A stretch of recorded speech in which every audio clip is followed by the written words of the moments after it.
How could we prevent or reverse these fires that you mentioned in the body, which are caused by malnutrition and not taking the right food choices? Well, like most other things in dynamic systems, it's a question of balance. There are pro-inflammatory forces and there are anti-inflammatory forces. I think the problem is that in the 20th and 21st century, we are overwhelmed with pro-inflammatory forces. So we need to reduce those. That's a start. And then we build up the anti-inflammatory forces as well. The pro-inflammatory forces would include things like smoking, for example. You're inhaling compounds which are very pro-inflammatory, so stop smoking. A sedentary lifestyle appears to be pro-inflammatory, and many of us do not take enough exercise. So moderate levels of physical activity are important. Another very important source of pro-inflammatory factors is our diet. A diet which, thanks to the industrialization of food processing, has an omega-6 to 3 ratio, which is excessively high. And that foments chronic inflammation. And that's made worse by the fact that a lot of us eat processed foods and fast foods. And to make fast foods and to make processed foods cheaply very often, generally, requires high temperature cooking. When you produce foods with high temperatures, a rather different kind of chemistry starts to occur in the food.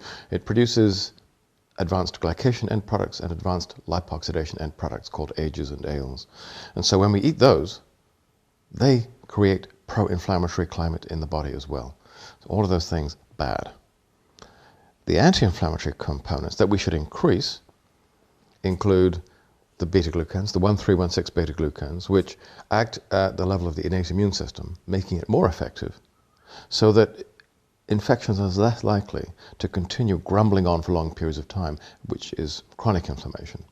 An effective acute inflammatory response, like the response to a bee sting, that's healthy. The beta-glucans help that.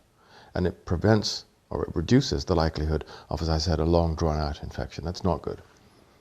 But the other two categories of nutrient that have been taken out from the diet and we need to put back in are the omega-3 fatty acids, which means more oily fish, or properly formulated fish oils. And by that, I'm afraid I do not mean most of the products currently on the market.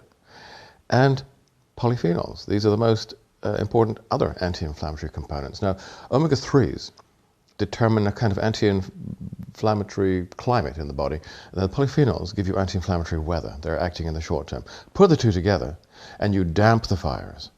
So you take away the negative things, increase the positive things, and you move the needle from pro-inflammatory to anti-inflammatory. It's a lifestyle shift, fundamentally. Once you do that, your risk of acquiring one of the degenerative diseases is reduced. By how much?